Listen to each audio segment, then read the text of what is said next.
Viviane avait peur du téléphone. Quand une accro devient phobique. Viviane a connu les téléphones à cadran, puis les téléphones à touche, les téléphones sans fil et enfin les téléphones portables et autres smartphones. Elle pouvait y passer des heures avec ses amis, à parler de leurs passions, de leurs loisirs. Elle adorait bavarder à travers ce merveilleux outil de communication.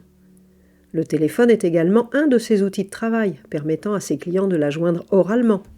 Mais depuis de nombreuses années, elle s'était mise à sursauter chaque fois qu'elle entendait la sonnerie du téléphone. Pire, un haut de cœur et une crispation à l'estomac se révélaient à elle à chaque fois, à chaque sonnerie. Sauf quand il s'agissait de sa fille, parce qu'elle lui a attribué une sonnerie personnalisée. Viviane est devenue téléphonophobique. Viviane ne se rappelle pas vraiment quand cette phobie a commencé et a s'insinué dans sa vie. Elle avait comme une impression floue de présence, envahissant petit à petit, en la gangrénant. Il lui a fallu un moment pour identifier la situation récurrente et pour se dire que oui, elle avait peur du téléphone.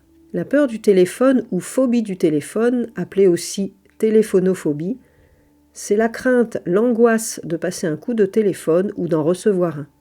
Cela est douloureux de passer un coup de fil, ou pire pour Viviane, en recevoir un devient un calvaire.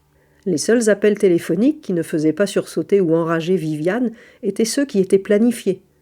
Dans son cas, passer un appel lui était bien plus facile que d'en recevoir un, qui lui déclenchait une peur presque panique parfois. « Non, mais c'est quand même incroyable d'avoir peur d'un si petit objet », se disait-elle. Mais nous savons bien que la peur est irraisonnée et irrationnelle.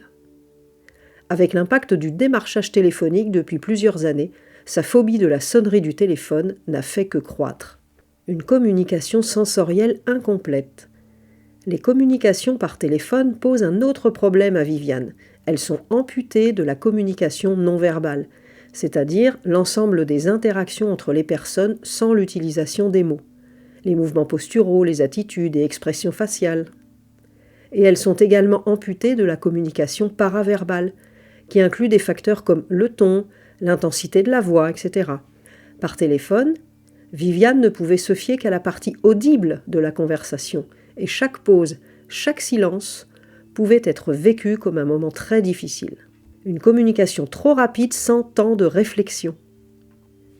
Au téléphone, Viviane se sentait également prise au dépourvu par le fait de devoir répondre rapidement, sans avoir le temps de poser sa réflexion, de préparer ses idées et d'ajuster la réponse destinée à son interlocuteur.